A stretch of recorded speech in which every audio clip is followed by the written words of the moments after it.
In Packet Tracer 667, we will configure Port Address Translation, or PAT. PAT is a type of NAT that uses a single IP version 4 address, either from an interface or from a pool, to do multiple translations and use port numbers to identify the individual traffic flows. We have two internet-connected head-end routers, R1 and R2, which are each fronting two LANs, which are addressed with private addressing, which will need NATed in order to communicate with remote devices on the internet. In part 1, we will configure dynamic NAT with overload. Overload means overload a single IP address using it for multiple translations, each identified by unique port numbers. As we often do, we start by configuring our traffic that we will permit to be NATed by creating an access list. We are to use ACL number 1 and configure one statement to permit any address belonging to the 172.16 address space. If you like, you can just copy and paste that in.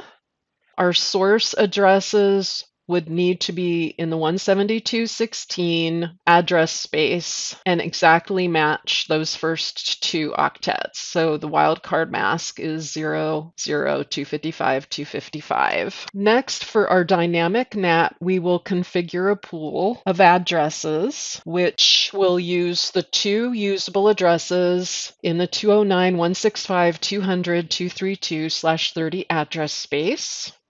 The two usable addresses are what is left after we take .232 for the network address and .235 for the broadcast address, leaving .233 and .234 as our two usable host addresses to translate the 172.16 addresses to. IPNAT pool, you can name it anything you want.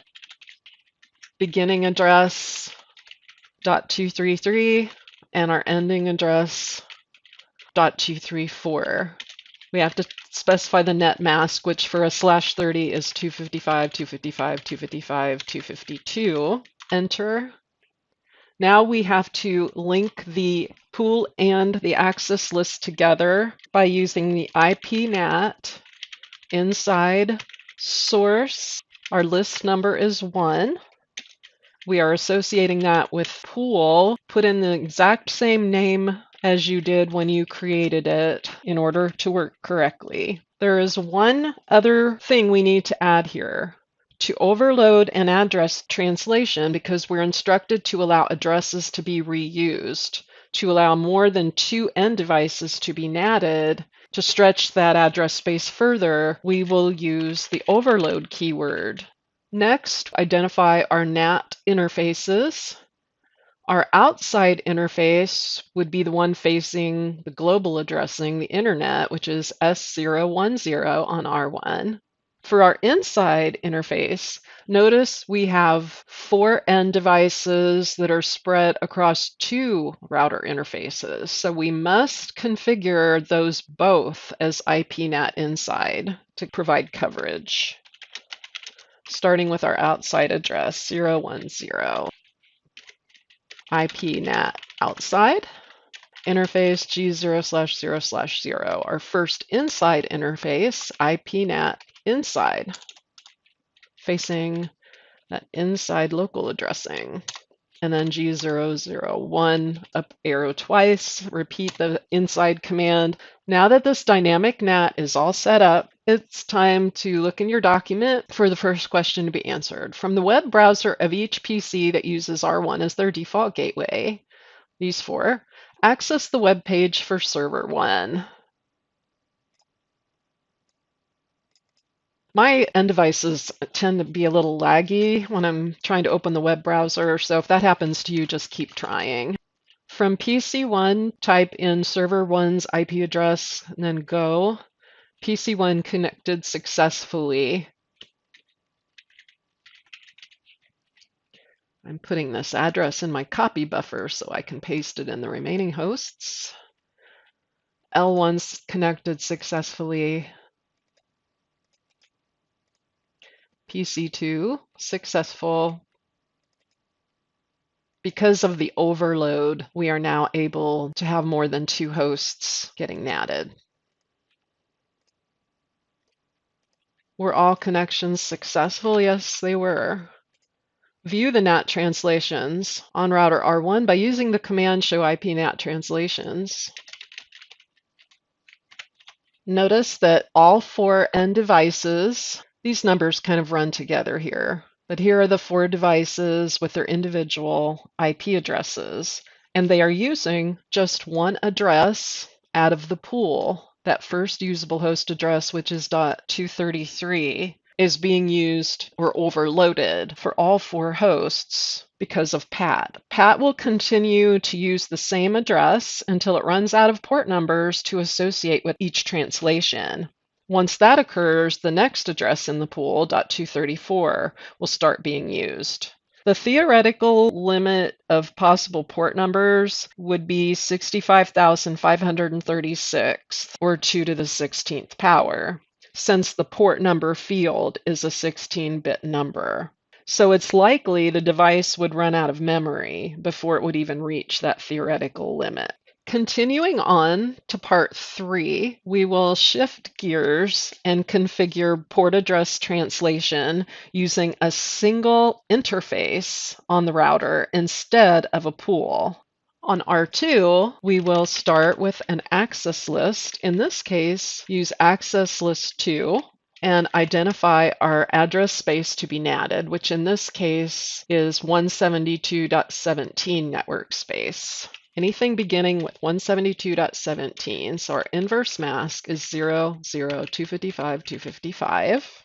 Instead of configuring a NAT pool next, we're going to skip that step and instead directly associate ACL2 with the NAT interface that we're going to use, which is this globally internet routable public address space beginning with 209.165 here on interface S011. IPNAT inside source list 2 this time. We are associating that. We could either do it with a pool or an interface. In this case, we will use the interface and specify which one we are using, which is S0/1/1. And we mustn't forget the keyword overload. Instead of just natting one session with that address, overload it or stretch it out and let it be reused more than once. Now we identify our NAT interfaces. We have our outside public network facing S011. And again, we have end devices spread across multiple router interfaces, so we will need multiple IPNAT inside statements. Our outside interface S011, interface G0/0/0 is IPNAT inside. And G001 as well. Repeat the IPNAT inside command, and that takes it to 100% completion. Going to our document, part 4, verify the PAT interface implementation by testing our connection to the web server from each of our end devices and answering whether that was successful. So as before, on the web browser, on each of our R2 connected end devices, PC3 is successful. If the web browser doesn't open up right away, keep trying. L3 connected successfully. PC4 successful.